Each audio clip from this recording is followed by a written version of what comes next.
นางอนัตตาวิปัสสนาภาวนาหาหันยอดธรรมอนัตตา2 ชั่วโมงเต็มก่อนนี้นางปฏิบัติกุกรรมในเขาพร้อมกันไว้สาเยตนา3 เจ้าก่อนพุทธังที่พุทธาเจ้านั้น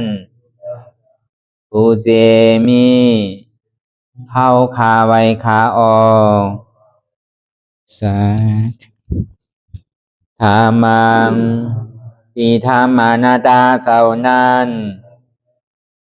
ผู้เจมีเฮาคาไว้คาออกสังฆัง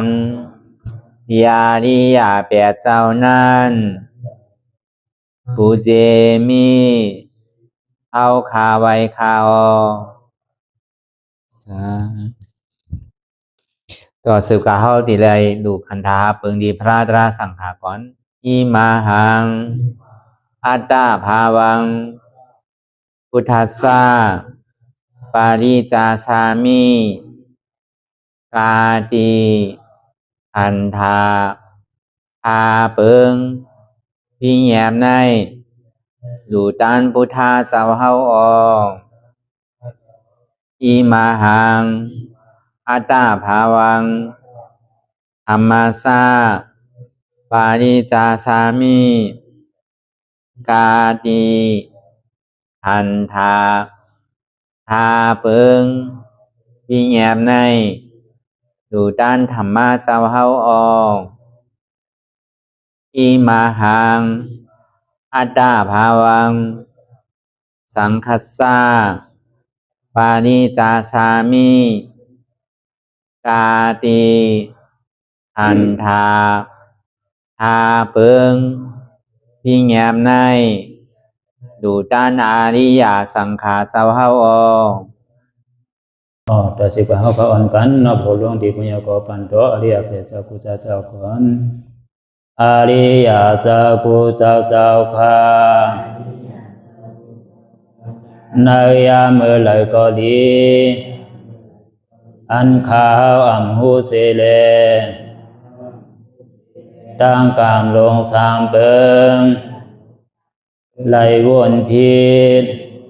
ไหลลาพิษไหลเหตุพินมาเจอนานแค่นดอปดปล่อยวางความบันขาวเขาอย่าให้เป็นอันตรายลงอันเหตุตามาโผนิปานันสกันติคโนมโนกัมมังวสีกัมมังกายกัมมังแสมมุเรวนพิศลาปิตัวเอปิพิมาติอาริยาเจ้าภูเจ้าสวรรค์พ้นความไม่ถินไม่ใช่นำกองการนั้นขินในยามในจึงข้าวก็บินเสียสมมาเขาปวุนทีวิสิตาธรรมะตังโดอาริยาเจ้าเขาภูเจ้าสวรรค์พ้นความไม่ถินไม่ใช่นำกองการนั้นขินในยามในจึงสังวาเจ้าเขาภูเจ้าภูบายอกิเขาภูก็ภูโกนแสมมุเรวนพิศลาปิตัวเอปิพิมาติตนตัวสาวตั้งหลังนั่นในสังพยามโยนั่นในสังในก็ภูสังเป็นอันตรายเหตุมรรคผลนิพพานเจ้าไหวใส่ให้ทัศนานสีภาวตระปันยาได้เป็นอันตรายให้จำมาผลนิพพานตอนนี้กว่าวันตามเมื่อตาเฮจงกันอาหันทุกข้าทุกข้าเป็นอนัตตาเยาเดียวอนัตตาตาเปอัตตาที่วิจิกิสาเกลียสานั่นเลยมดสิ่งเก่งหายกว่าในภาวะสัตว์ในอังแผงมันคือเลยห้าไหวผลยันห้าขามปุยนิพพานก็เย็นขันภัยสกรรมหลวยตาเนาะสาธุเราไปหันเจ็บไปอันทุกข้าเป็นปองใส่เนื้อหน้าตาเตือเกาะด้วยที่ลมด้วยเสียเขาออกอ่อนกลางด้วยเสียเขายาวด้วยเสียออกยาวด้วยเสียเขาลึกด้วยเสียออกลึกเขาเกิดออกตายเขาเป็นออกลูกปองเกิดแยกตายไหนแต่ว่าเขาตัวหลอกหลายแค่นี้เขามีญาณตั้งหันสื่อใจญาณตั้งวนสื่อใจหันเฉพาะที่มันนำอุปเปิงไรเอาตั้งแต่สิโกต่อไปติมในมีอันใดฟองหลาไหนที่ว่าเป็นเฮามีเฮาเตียนเฮาอุปเปิงพองงำชี้สังไรในเอาตั้งแต่สิโกต่อไปติมนั่น เฮาเลยปอดเลยสุขเลยสีเลยโทเลยล่างเลยซวยเพิ่นมันอยู่กูวันกูคิง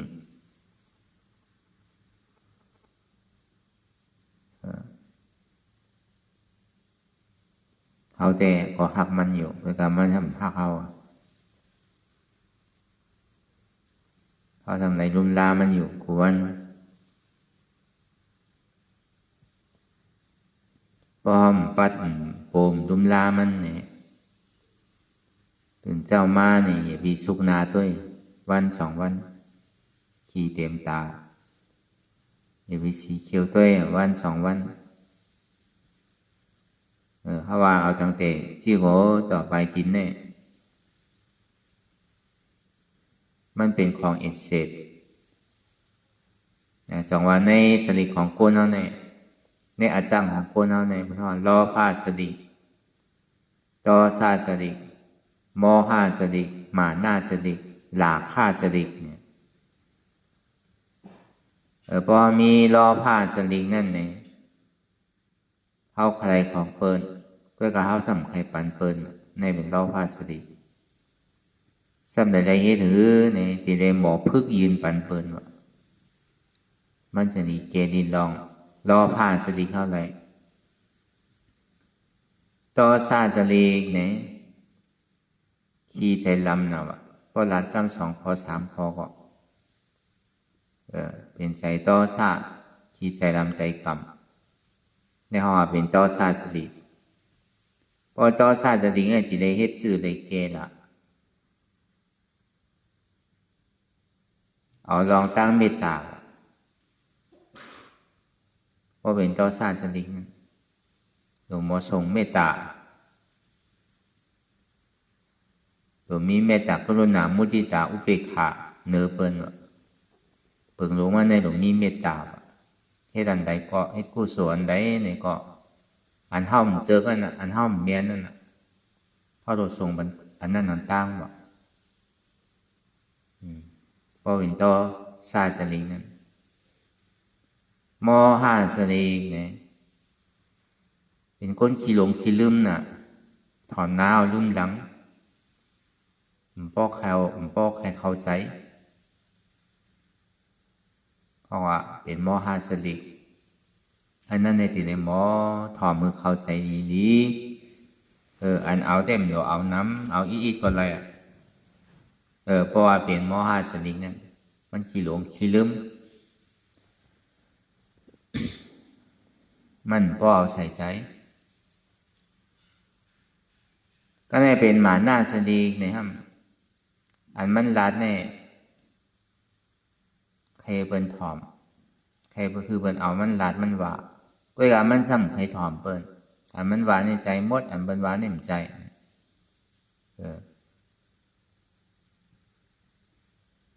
มีอยู่เถียงหน้าเวลามันมีหน้าเถียงนั่นน่ะอันนั้นเขาว่าเป็นหมาหน้าสลิกเพราะเป็นนั้นในที่ใดเกซื้อเนี่ยติ่มป้อไรรัดไรอุบสังหลวงหมอถอมบนพองอย่าว่าเจ้าเก่าใจหมันเมียนแก่เนี่ยในตาที่โตตึกใส่หมาหน้าสลิก็ในหลาค่าสลิเนี่ยเจอกันห่างดีห่างงามเจอเสียงดีเจอห่างดีเจอไอหอมเจอไอยาสารดีเจอนุ่งเสื้อผ้าโคนุ่งอันดีในห้องว่าเป็นหลาค่าสลิเจอกันห่างดีห่างงามก็เป็นนั้นในดีเกจื้อเนี่ยตัววนตั้งแต่ที่โกต่อไปกินเฮาเหมือนคนโหนั่นน่ะเฮาอย่าไปล่างอย่าไปสุกอย่าไปซวยหึงเป็นหึงมาเนี่ยขี้ดีเต็มหัวเหมือนตาเฮาเนี่ยเฮาอย่าไปสุกด้วยเนี่ยขี้ดีเต็มตา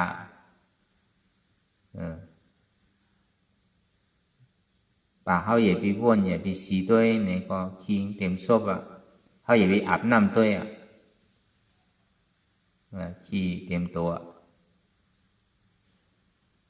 มันหนังเสื้อผ้าคนนุ่งเข้าไว้นั่นเขาอย่าไปซักด้วย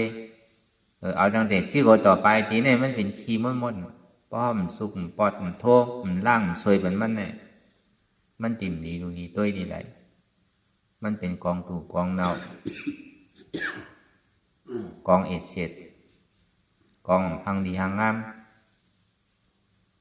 อันนี้เฮาว่าคนนั้นที่มีราคาสลิงเนี่ยมันดีเจอกันหางดีหางงามว่าศาสนาศักดิ์ศรีมันเป็นไพลาเนี่ยอันนี้เฮาใกล้ๆในห่อสิศาสนาศักดิ์ศรีมันในเนี่ยมันเป็นนางเขมาก่อนเป็นนางซุ่มหลวงคุณออกคำปิ่มปี้สาระหางหลีหางเล่าเนาะ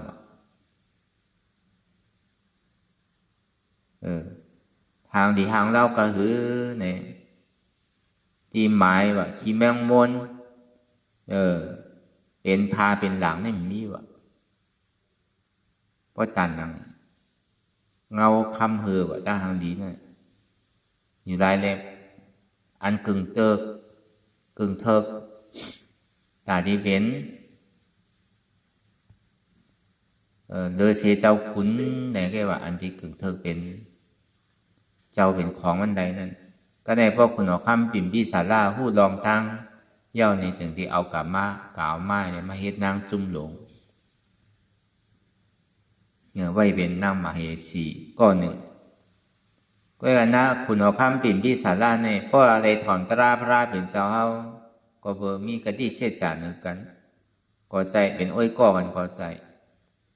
เหมือนเจ้าใจชิตาท่าออกเถินออกจ้างทุกขาจริยา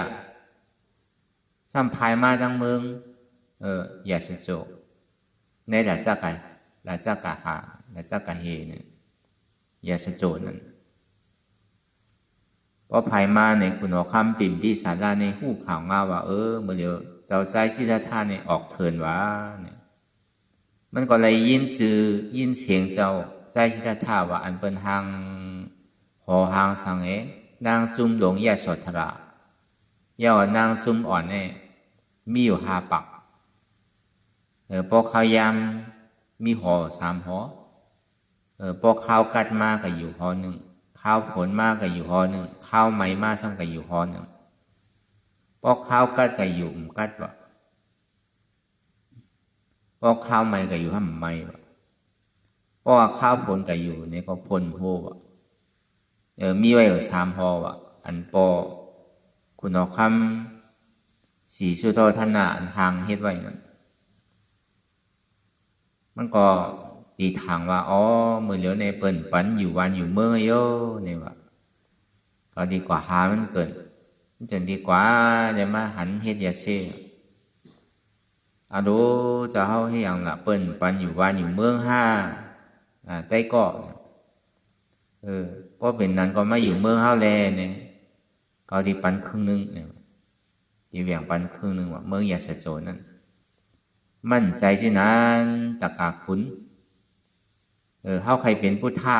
เนี่ยว่าเฮาจังดีออกเถินแน่ใครจ้างตื้อกำตะละอันนำเกิดอำเท่าอำเป็นอำตายใครเป็นผู้ท่าเนี่ยใจว่าใครเต้นวันเต้นเมืองใครกินวันกินเมืองใจเนี่ยว่ามีไผหรือไผล่ำมาเก่าเพราะว่ามันในยินว่าใครเป็นผู้ท่าเนี่ยคุณออกคำปิ่มปี้สาราเพราะนั้นก็สังวาจะเฮาได้เป็นพุทธาเต้เนี่ยอย่าไปกว่าเมืองไรเตอว่า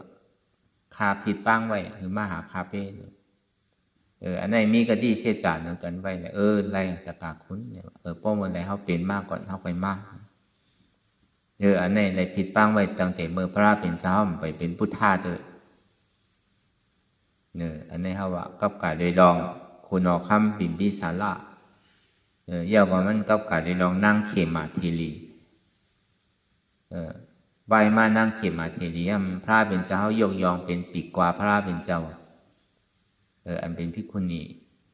เป็นเจ้ายาหันตายยิ่งเลย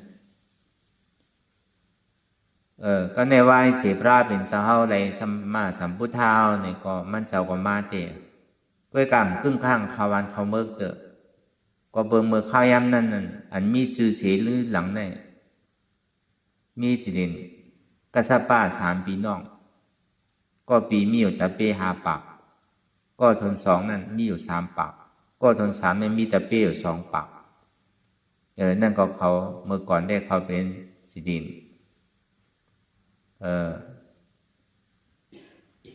เฮ็ดเตดเฮ็ดอ่าง แพทย์นำหมาคานดูตัวโจจะตามัดไหมมัดมือจะไหนมีในถุงไว้นั่นอันนั้นเขาเฮ็ดที่นั่นวะไหว้เสียพระเป็นเจ้ามาชอนเอาแล้วก็เอาร้อยนำเป็ดเสียงๆวะในถุงเขาในหนึ่งมีไหมคุยวะตาที่ปันในเฮ็ดเต้นเฮ็ดอ่างนั่นซ้อมมีอันตอกปีตังวะ3มียาวะ4มีน้ำมะขามวะตาที่แพทย์คือตะกาเขานั่นไหว้เสียเขาเลยเป็นยาหันตาเนี่ยก็เอาร้อยนำมาตึงก็ปีทน1ทน2ทน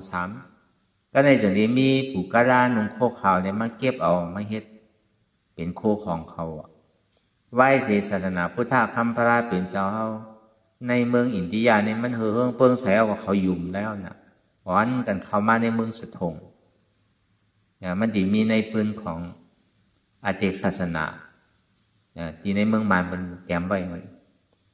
เพราะเป็นนั้นเนี่ยก็มาถึงที่คุณออกคำ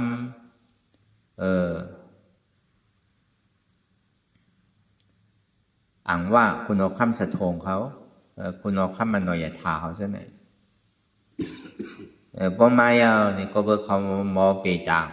เขาตั้งเปต่างให้เข้มนะวะกูบอกพออยู่เมืองเขาในเขาใกล้หันนะปุ่งหน้าป้าทงขาวไว้เลย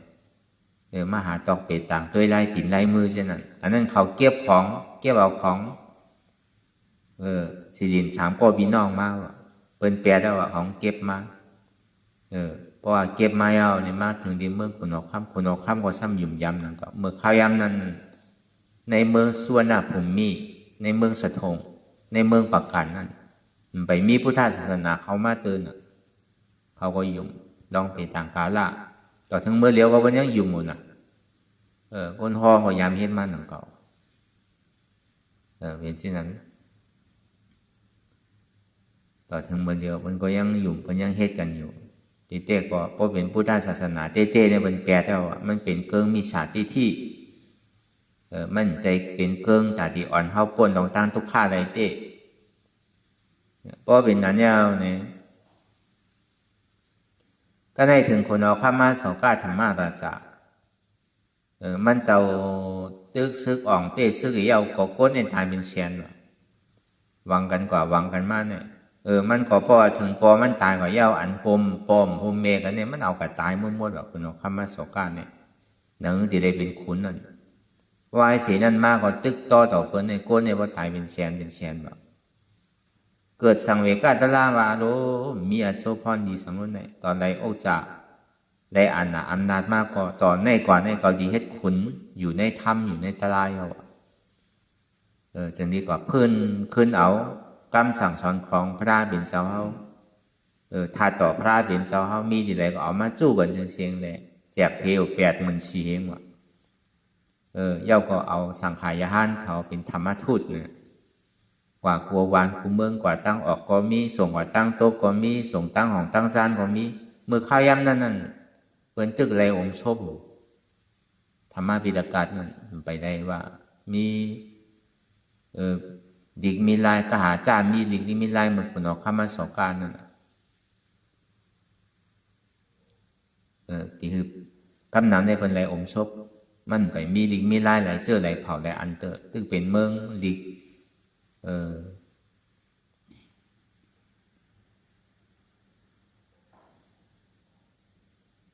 สังสกิดอยู่มันแค่เหมือนดิคืนดิคอมอยู่พอเป็นนั้นเนี่ยพอมาถึงที่เมืองสะทงที่คุณเอาคำนอยถาเขานั่นก็เบอร์หางว่าเจ้ายาห้านตามในอินเตอร์เลมันดีนะตามตัวไก่ตุ้งซ้อมกินป่นไว้วันด้วยกับวนเจ้าอันตัวไปต่างกันล่าในซ้ำ1ใส่หมกโข2ตื้อแคบกิน3กินข้าวคำ4เลยห้างเลยเช้าเดี๋ยวมันมีในศีลในธรรมมีอินเลนี้นั่นน่ะเพื่อซ้ำบอกไปต่างกันล่ะคุณเอาคำว่าอยู่ยามไม่ยกเป็นเสียสมมาเขาหนังก็เบิกคำไปได้ทบยาศาสนาเต้ไปได้ทบยาคำสอนของพุทธาเต้เลยก็ ก็ในวายเสนันมาเนี่ยเจ้ามัดเทเขาเจ้ายาฮันต่างเขามาในเมืองส่วนน่ะผมมีเลยพวกเขาไม่เอาเนี่ย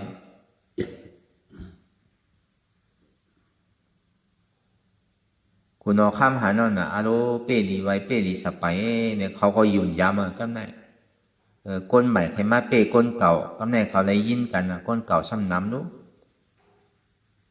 พอใจก็ได้คุณเอาคำยุ่งยามซ้ำต้ากันมาก็ได้เขาว่าเขาเป็นลูกพระล่าว่ะ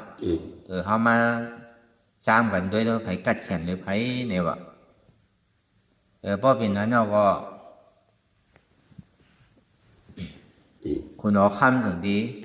จ้ามด้วยเขาอ่ะก็ได้จ้ามจะถือเนี่ยก็บอกเขาก็ว่าเขาเขียนสละเขาเขียนน่ะอันไรเขาหูมีอดีตการละเลยสังปัจจุบันเลยสังอนาคตเลยสังผู้ไรเชิงพวกเขาเป็นวุนเจ้าแม่เต้เขาก็หลุดหัวเนี่ยว่ะพวกเขามีปีญาตั้งหัวเต้เขาหลุดจ้ามกันเนี่ยแต่ว่าใส่หูคุณเอาคำได้ดีกว่าคุณเอาคำก็ก็เป็นแต่นั่นแต่เลยก็เลี้ยวอ่ะจังที่ผิดปังเอา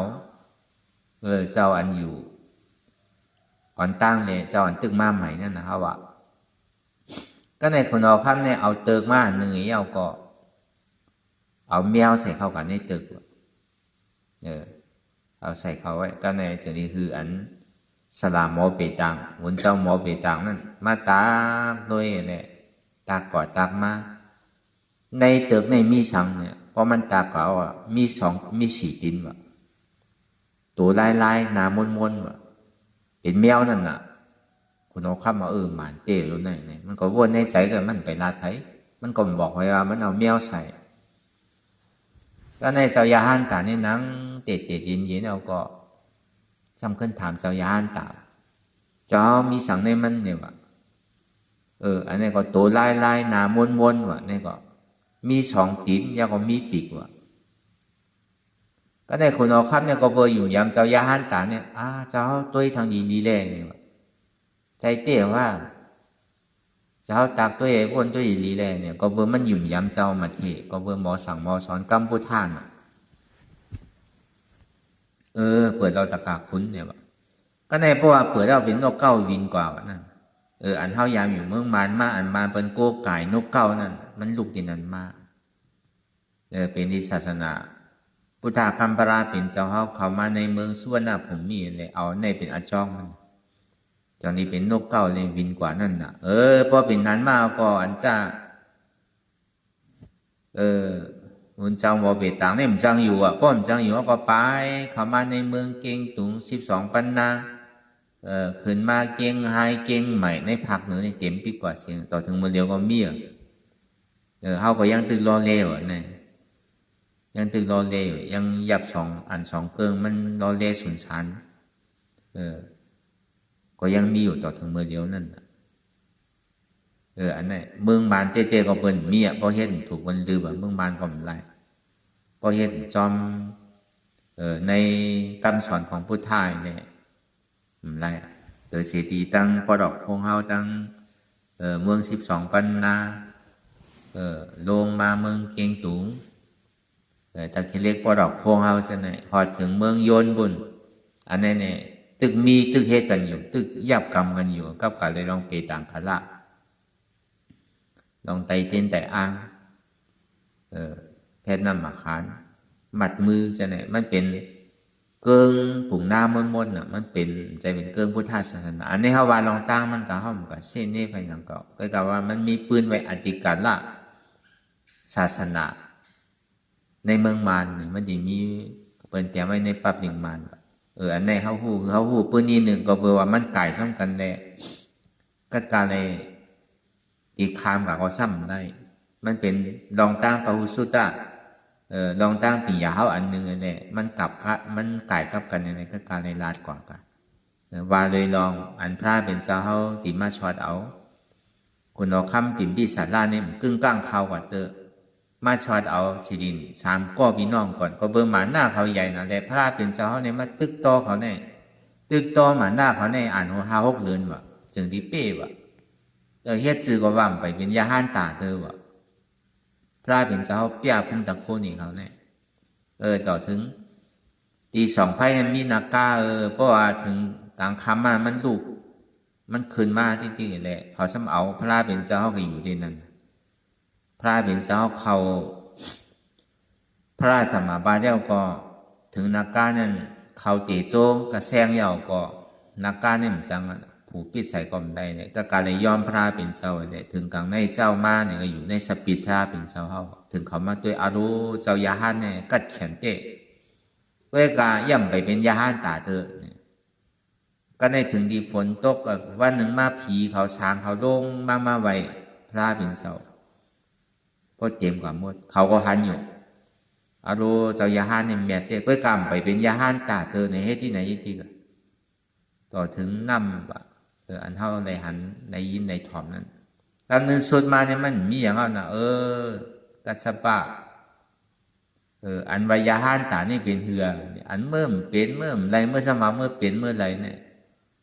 ถ้าเป็นเจ้าคอตลาปะเนี่ยก็มันก็จะนี่คุบเขาไว้โยกยอมหมาหน้าเจ้าเก่าไว้ได้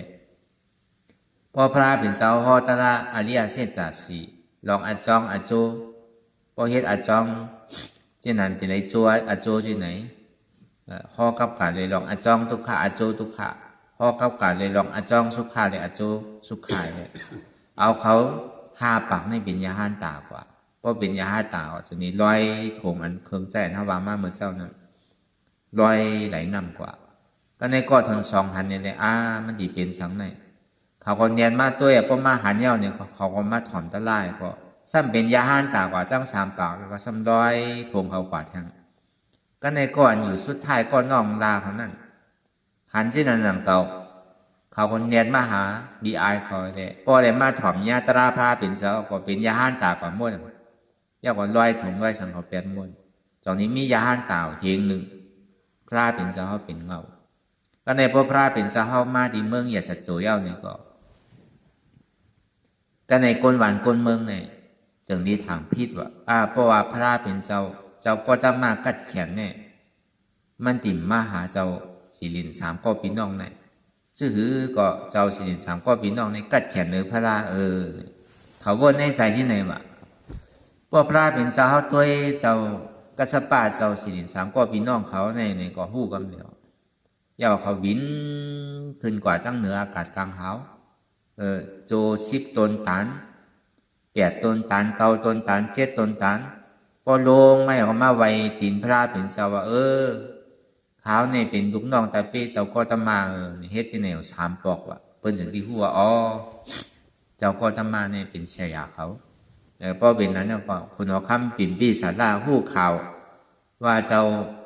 ใจสิทธัตถะเนี่ยได้สร้างตื้อกรรมเลยเป็นพุทธามายาวนี่จึงที่เอาลูกน้องตาเป้กับตอนหับกัดผิดปังเอาพระเป็นเจ้าเขามาในหอพอผิดปังเขามาในหอเนี่ยพระเป็นเจ้าเขามาหอตลาเนี่ยพอมาหอตลาเนี่ยคุณเอาคำปิ่นปี้สาราเนี่ยตกเป็นซอตาบานกว่าอันจ้าเป็นลูกน้องตาเป้มันก็เป็นซอตาบานกว่าอ่าน60,000อ่าน60,000 60,000มันอันไรตลาทูกันนั่นก็เป็นนั้นเนี่ยก็คุณเอาคำในจังที่ผิดปังเอาพระเป็นเจ้าอยู่เศร้าที่เมืองอย่าสะโจนั้นเอาเมืองหลายจากกะเหตุเอาว่าในเมืองปรณสีในสวนเซอร์ปรณสีวาหนึ่ง3 บาททน2ในมาเอาที่เมืองหลายจากกะเหตุย่อก็จะดีหลู่ต้านกันจ้องมีลูกวันจ้องมีลูกวุ่นแต่จ้องมีลูกวุ่นเนี่ยปองว่าจ้องไม่สร้างคำว่ะเป็นไม่สร้างคำเชียงๆว่ะเดี๋ยวมันโยกอยู่ปันสวนเซอร์นั่นก็โยกอยู่ปันเนี่ยก็เฮ็ดปัดเพียวเฮ็ดดีตัวเองกับคำไหนก็ในคนเอาคำปิ่นพี่สาราเนี่ยเป็นซอดาปานนั่นน่ะก็การมีมันในซ้ำวาสนาเหมือนกันว่ะซ้ำเจกถ่อมเพ่งถ่อมความเจกมวลเจกเปี่ยวเจกอันหมอกเจกกว่าด้วยหมอกด้วยสังเจกเสียงเพ่งเสียงความเจกอันเป็นห้องติ่งต่อยติ่งใช่ไหมกันซ้ำเจกอันมวลอันเปี่ยวว่ะมันสำหรับซ้ำที่ถือแลนั่งเขียมาในที่ไรเมื่อถ่อมตะลาเนี่ยมันก็ว่ากูเจอกูลองว่าพระราในเมียดนะเมื่อไรเขาเมื่อถ่อมพอมีข้าวยามของมือจอมกันเนี่ย ตักเสียงว่าของพระเป็นเจ้าเขาซ้ำพ่อกับกาโดยลองอสุภามันซ้ำเจอสุภาน่ะมันซ้ำเจอกันทางดีทางงามนี่มันถูกใจเฮ็ดว่าเมียวพระเป็นเจ้าเนี่ยใกล้พ่อเปิ้นทางดีก็ยังตึกว่าเปิ้นทางจ้าเป็นคีเป็นช่างนั่นน่ะมันก็ซ้ำเป็นเต้มันเป็นตลาเต้น่ะมันเจอกว่าอันพระเป็นเจ้าพ่อตลาเนี่ยมันสารคัดลองตั้งเจิกมันว่าอยู่ไรมันเมื่อว่ะใครเมื่อว่ะกองความหมายหน้าก็ซ้ำใหญ่นั่นน่ะคนเมียวเจอกันทางดีทางงามเนี่ยที่เฮ็ดถึงเนี่ยว่าคนเอาคำก็วนเนี่ยก็วนแทงบ่เป็นนั้นเนี่ยมีอยู่มันก็วนออกมาอันนึงว่ามันจะนี่กับหางเครื่องหางสังที่อยู่ที่เศร้าที่พระเป็นเจ้าเฮาสนเซินนั่นนะคือมันพอดีดูดีตัวนั่นกับปัดเพียวคือขุนลูกซึกเขาจะไหนคือกว่าคือมีดีอยู่เหมือนเปิ้นเฮ็ดสนบอกมาเดี๋ยวนั่นสนบอกเก่งใหม่ว่ะสนบอกเก่งไฮว่ะลอยตุ้งว่ะลอยอินทนนท์ว่ะจะไหนเปิ้นใกล้เฮ็ดแต่พวกขิงหน้าหนาวเนี่ยตะกาวเขายังไม่แอวรู้เปิ้นลอยตุ้งว่ะจะไหนพอมาฮอดถึงพอเปิ้นมาปล่อยวันเกิดครูว่าเมืองที่เมืองพงเอาเนี่ยบางก็เพิ่นโจนกันคามกันเลยลอยตุ้งว่ะเก่งไฮว่ะมื้อเดียวเพิ่นก็เลยถึงเก่งใหม่มื้อเดียวลองกว่าลองมามันก็ง่ายขึ้นมามันเหมือนกุมปอกอ่ะเปิ้นกับสารกันก็มันก็ง่ายกว่าเฮาไผกว่าตั้งไหนก็หรือมีเงินแยะกว่าได้หมดอ่ะมื้อเดียวเหมือนเช่นนั้นหนังเก่ากะพอเป็นนั้นเอาหนังมันพอดีที่โลกที่ใสนั่นจะนี่หวากความอ่ะในเมื่ออันในสวนมีลูกบุญในหางหลีหางงามมีหมอกเมียวนั่นมีหมอกเมียวไหนหมอกอันไหนเป็นหมอกเสืออันไหนซึ่งเลวาที่ไหนกะตั้งหางหลีในจองพระเป็นเจ้าจ้องเป็นลูกบุญแต่จ้องเป็นลูกบุญนั่นมันดีรู้ดีตัวหางหลีหางงามมีหมอกหลายเจอหลายเมียวมีนกหลายเจอหลายพันที่ไหนกะเฮาว่ามันดีหวากความที่นั้นพวกเปิ้นกับเปียชาที่ไรเปิ้นกับห้องความเพลงที่ไรก็เอาในกับห้องที่ก็เพลงนั้นชื่อเสียงก็ลื่นลังก็ว่าก็ในนั่งขี่มาในไรทอมอะโลแต่นั่นเกิดท่าในเนี่ยว่าตั้งหางดีวัดวิรุบุญที่เจาะสวนเซอร์อันคุณเอาคำปีบีสันล่ายกดูปันพระเป็นเจ้าก็จะมาในอโลเขาเปกให้หันเนี่ยว่าเฮ็ดเช่นนั้นว่าใครหันมาว่ากำไหนมันเหมือนเช่นนั้นกันเพราะเป็นเช่นนั้นก็ถึงนี้เอาลูกน้องแต่เป้มันกว่าจอมว่ะแต่เป้มันอยู่กว่าจอม4-50ไปแล้วปกติกว่าข้าวไหลเลยพระเป็นเจ้าติ่มอยู่เนี่ยว่ะมันก็ด้วยขิงด้วยข้าวมันว่ะ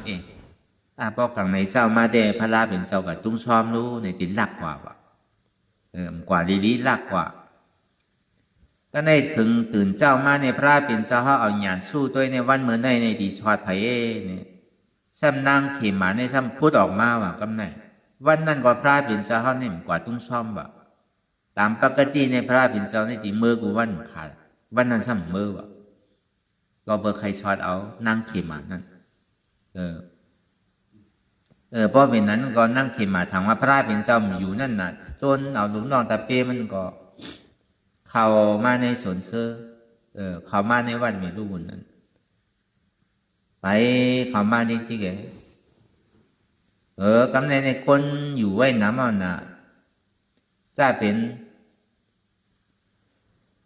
ดังเฮแล้วมันพอดีเลยกว่าฮอดจอดถึงอันวันนั้นคุณเอาข้ามท่านส่งก้นมันมาทางนั้นว่าเขาก็ซ้ำคือก้นว่าพอสู่เขาในสุยปีจังออกมาเตอะพอเมื่อไรถึงขิงขาข้าวยามขิงได้อย่าไปออกมาพอออกมาในดีปันตามนี่ว่ะซ้ำว่าไว้ดีลุงน้องนางขี่มานั่นก็ในพอเขาเมื่อหันพลาดเป็นสองตึกนางฮอตลาอยู่ก้นตั้งหนำก็ตึกมาไว้มาสาวเลยตึกที่ฮอตลานั่นก็เขาว่าตึกตักดีตักไข่กันนี่แหละเขาก็มันจังปอกขึ้นนะก็ของมาคุณเอาคำบินพี่สาระก็ซ้ำจอยทางแห้งนั่นน่ะเขาก็การเลยเข้ากันนั่งก็ในนั่งเขมาเนี่ยพัดเข้ากับจำพระราเป็นเจ้าว่าอยู่ไกลอะไรเหมือนหนังเสริงไว้นั่นกะไผ่กลมผู้ว่ามันเป็นนางเมืองนะก็ในพระเป็นเจ้าเขาพูดรู้ก็ในพระเป็นเจ้าเขาถึงที่นั่งอยู่ก็ผ่านเฮ็ดนั่งผีในทางดีนะว่ามันเจ้าผ่านของว่าพุ่งตะโคพระเป็นเจ้าเนี่ยเฮ็ดจือก็อะไรนะ อยากว่านางผีในหางดีหางงามนะวะในเมืองกลเนี่ยหันว่าอันหางดีเลยเนี่ยสมัยอยู่จำหิมอมพระได้เลยเอาวีปัดปันนี่แหละดุมดาพระเป็นเจ้าอยู่อะก็ในนางเขียมาก็มุงหันนางผีเอาในอารูหางดีว่าหางดีก็มาแตกนางอันนั้นในเลยเขาเนี่ยมันเปิงผ้าเลยดินนู่นเนี่ยเขาเนี่ยพอเหมือนหนังยิงไว้เนี่ยวะตั้งหางดีเนี่ยขึ้นมันสีรู้ในเนี่ยวะมันเป็นเช่นนั้นวนเช่นนั้นกว่าวะก็ในอยู่พอมันวีเอาก่อนนั่งอันที่พระเป็นเจ้าผ่านนั่นก้อยอยู่ก้อยเท่าหน้าก้อยเหี่ยวหลังก้อยงอมาเขียวก้อยวางมาคนโหก้อยหอกมาอยู่ย้อมอยู่ย่าก็เท่าหลังโกงขาก็อยู่เอาตายกว่าก็ตายร่มปินกว่าเป็นนอนเป็นสังไตถึงดีเชลตู่เชลสังในพอออกมาก็ในเอามันตกใจนะว่ารู้ทางหลีบ่ตันในเนี่ยก็ยังดีเท่ารู้เนี่ยพอเท่าเนี่ยมันดีตัวอีตัวในเนี่ยเก่าเนี่ยฉันดีตันเหือในเนี่ยว่าเอามันเกิดสังเวกาตลาว่ะเอามันเกิดสังเวกาตลาลงไปเลยโกมาว่ะก็ในของมันเจอสุภาพลงซ้ำได้หันอสุภานั่นน่ะพอเป็นเจ้าเนี่ยพระเป็นเจ้าเข้าหู้ว่าถาดขามตลามันมีเอาเนี่ยก็พระเป็นเจ้าก็ว่าใจเนี่ยว่าเคมาเทลีเนี่ยกวนเท่าเนี่ยมันแข็งดีก็เย้าเนี่ยมันเหมือนหนังนางที่อันห่อไว้ไงเนี่ยว่าพอถึงเมื่อเท่าเมื่อแก่มาเนี่ยก็มีไผ่ป้นใดหนังเก่าตั้งเท่าในหางดีก็โจแก้โจข้าวไว้เนี่ยว่าตีเต้เนี่ยมันเป็นกองตุ้มขี้หลงที่อันเอาหนังห่อไว้ไงเนี่ยว่า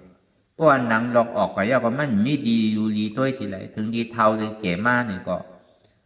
เสียตายอะไรจมลงแผ่นดินก็มีนอนมีสังอะไรไตยุบไตยาไปเลยใส่กินก็เนี่ยว่ามันไม่ดีอยู่ดีตัวทีไรเนี่ยว่าก็เบอร์สังหนักก็เบอร์ว่าโกนท่านในเขาเจอเสียงอันดีเจอหางอันดีเจอไออันหอมเจอไอยาสาอันดีเก่าเจอหนักทางที่อันหันอยู่นั่นเนี่ยก็มันกึมอันที่เสียงที่ไรถ่อมยินอยู่นั่นเนี่ยก็มั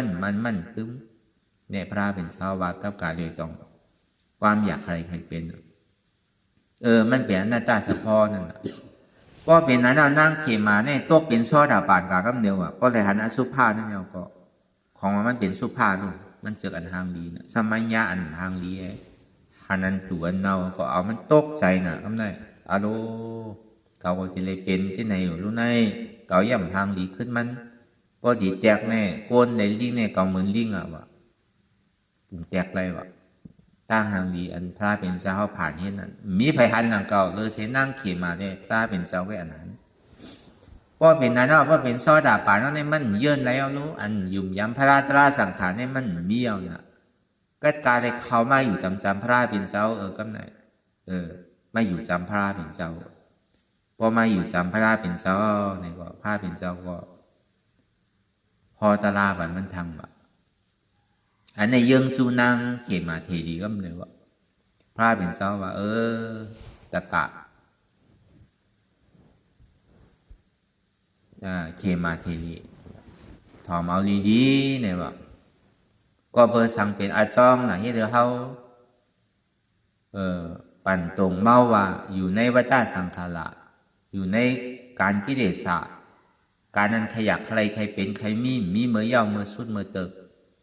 หูเขาเนี่ยมันเจอเสียงอันดีตาเขาเนี่ยมันเจอหางอันดี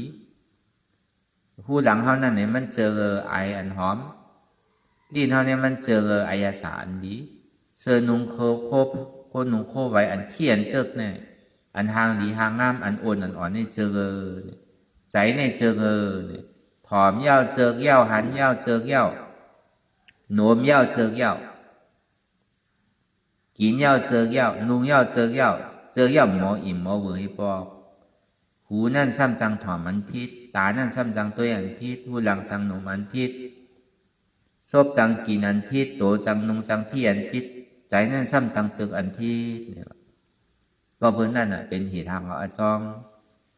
ลองตัณหาความอยากอะไรใครเป็นตั้งหลังในสังตัณหาความอยากอะไรใครเป็นมือเหลียวในสังตัณหาความอยากอะไรใครเป็นอนาคตนั่นในสัง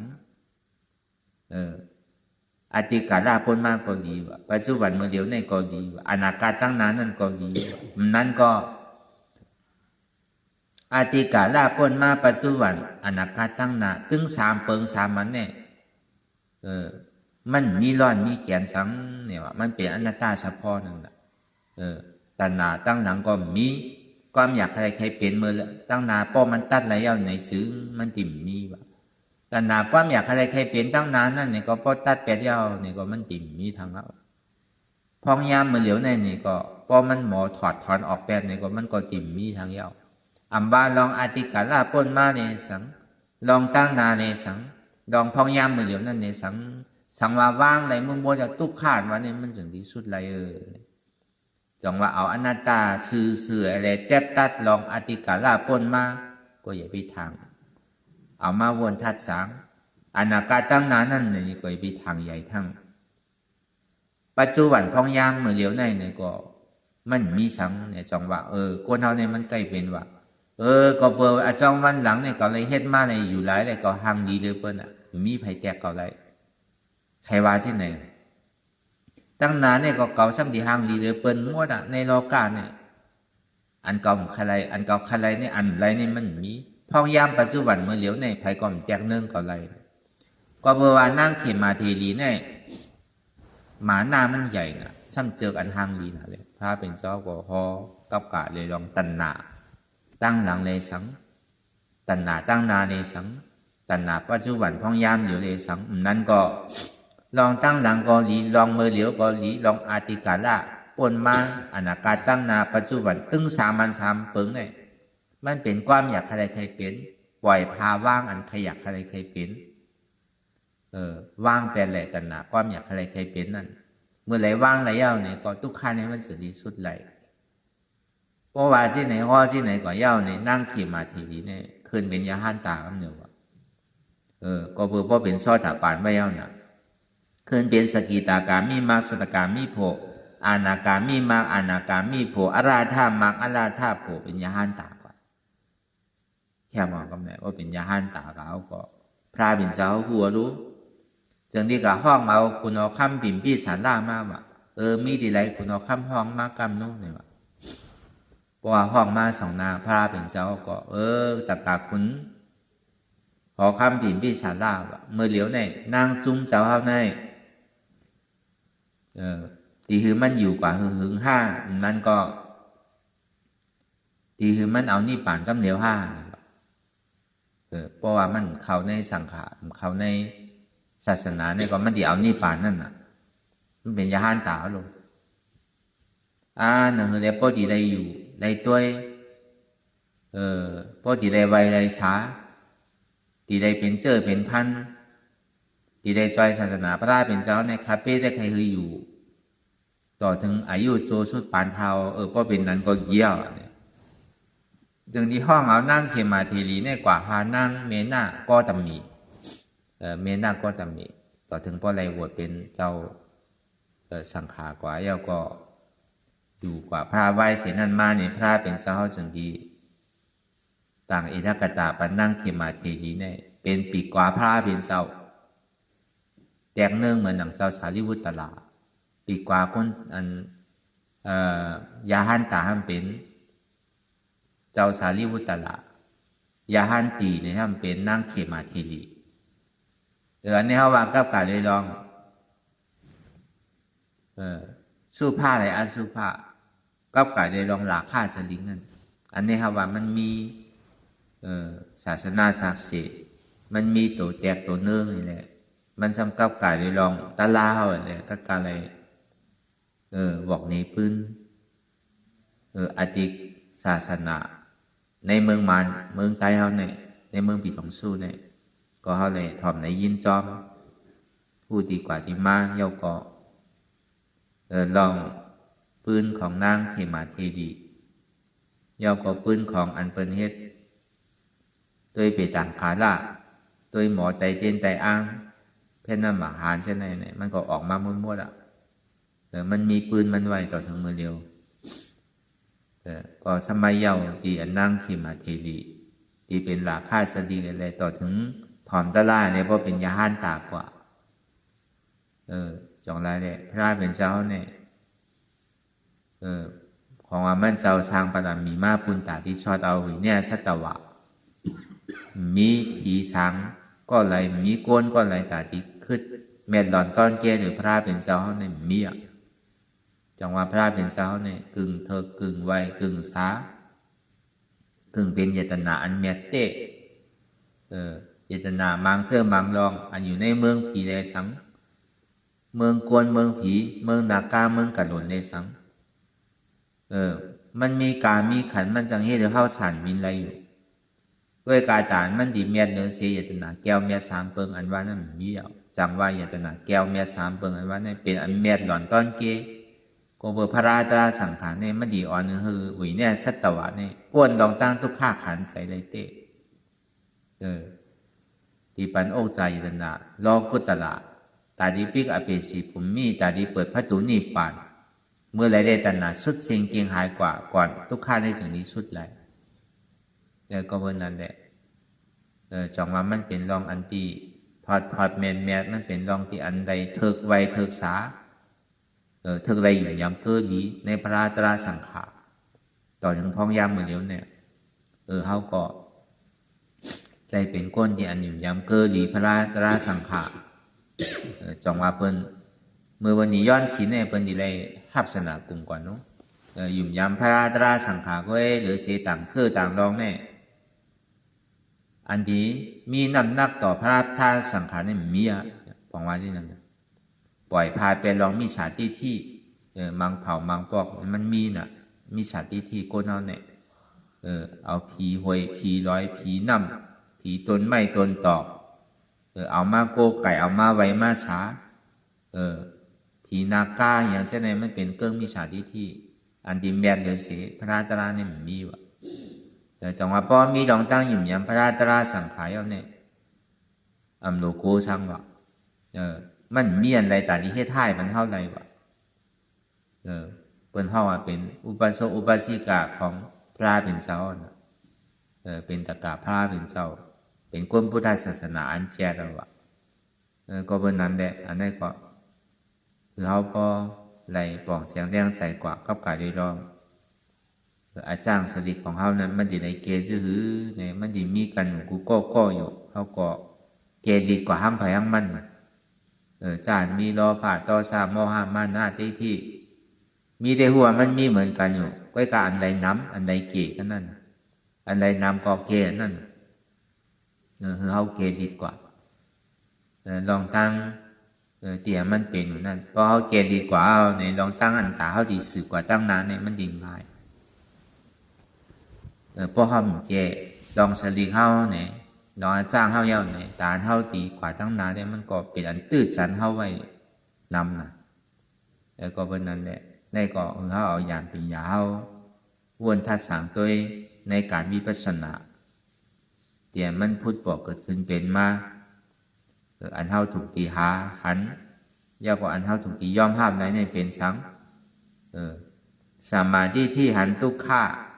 สมาสังฆป้าวนมาทุกข้าเป็นอนัตตาทำมีหันเจ็บทำใจหู้เจ็บเป็นอนัตตาทำมีหันทุกข้าทำใจหู้ทุกข้าเป็นอนัตตาทำมีหันเจ็บแกนต้งตอดเนชานสันไว้คมไต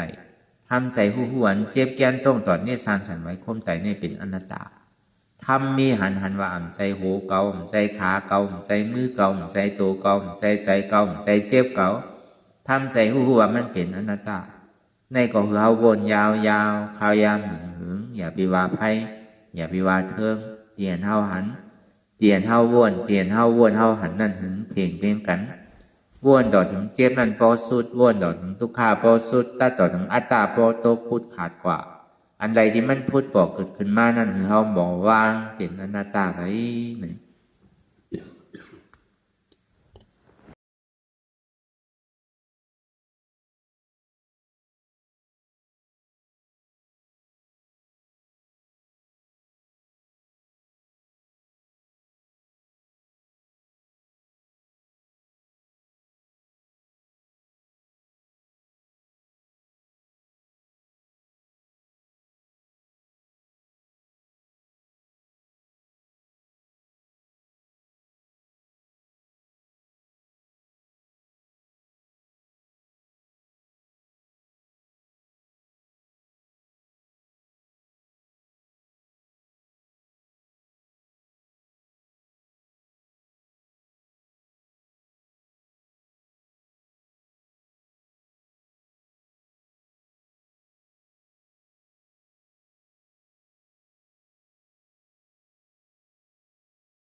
ลองตั้งอันเป็นอยู่กุเซอกุยา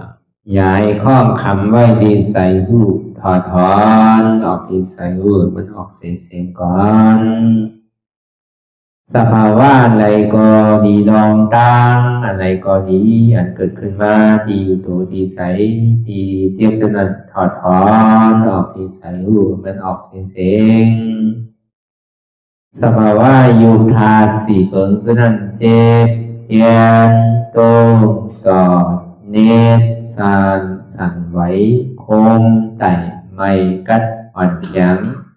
สู้ตุนทรัพยายจึงอยากเป็นดูสภาวะยุทธาสีเปิงสนันตีหนังทานกว่าผู้ทรัพย์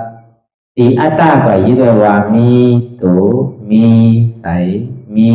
เจ็บสนันเอาบ่วางเป็นอนัตตาไหลลองแสนพ่องปิวอยู่อันเฮาว่นลึกว่นเลยอยู่เป็นเดิมเป็นลาวอยู่ซึ่งในสาวถอดถอนออกตีใส่หูมันออกเสียงก่อนยอมกึดยอมออกยอมลงอันเฮ็ดให้เฮายินดียินให้เสื่อมอารมณ์เสื่อมถึงใสถึงคอไว้ตีมันยืดไว้ตีมันเป็นทุกขานั้นควรปล่อยวางออกที่ใส่หูมันออกเสียงก่อนลองเสื้อเป็นทุกข้าเลยลองย้อนถึงใสหลายๆอย่างมันเกิดขึ้นมาตีตัวตีใสตีเจียบสนั่นควรวางย่อเสียงก่อนก่อยค่ายย้ายลายหนึ่งพื้น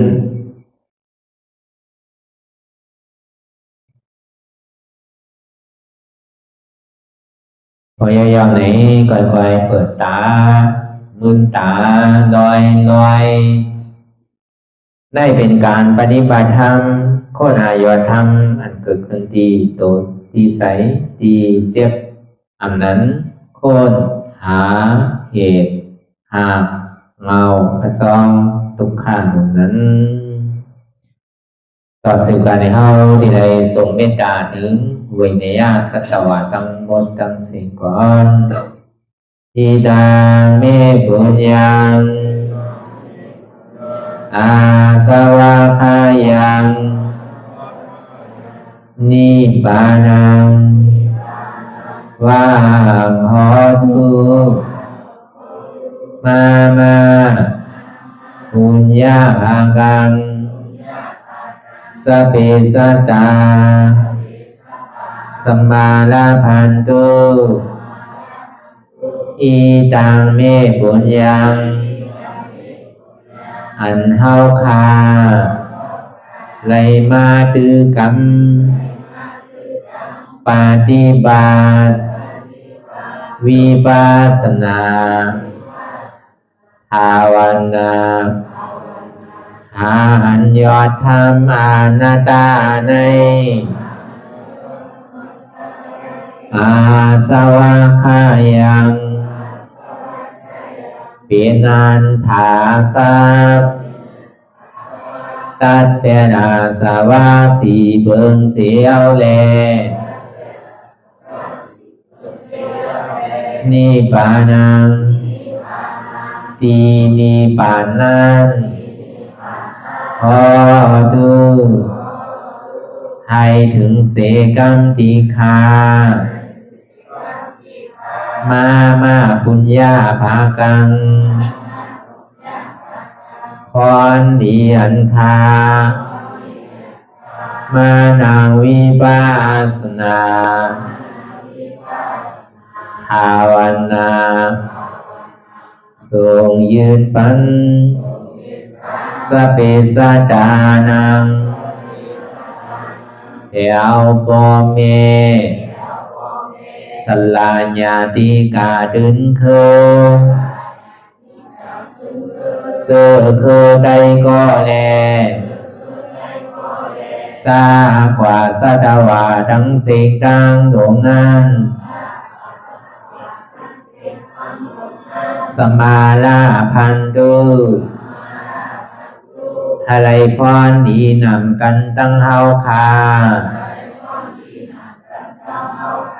ตังสิงสกัมติคาโนสาธุสาธุสาธุ ต่อสิกว่าเขาอ่อนกันนอบหลวงที่ปุญญาโกปันโตอริยเปเจ้ากูเจ้าก่อนอริยเจ้ากูเจ้าค่ะในยามเมื่อไหร่ก็ดีอันข้าวอ่ำหูเสเลตั้งกามลงสามเปิงไหลวนพิษไหลลาดพิษไหลเหตุพิษมาเจอนานแค้นดอกปดไหววางความบันขาวเขาอย่าให้เป็นอันตรายลงอันเหตุตามาโผนิปานันสกันติคโน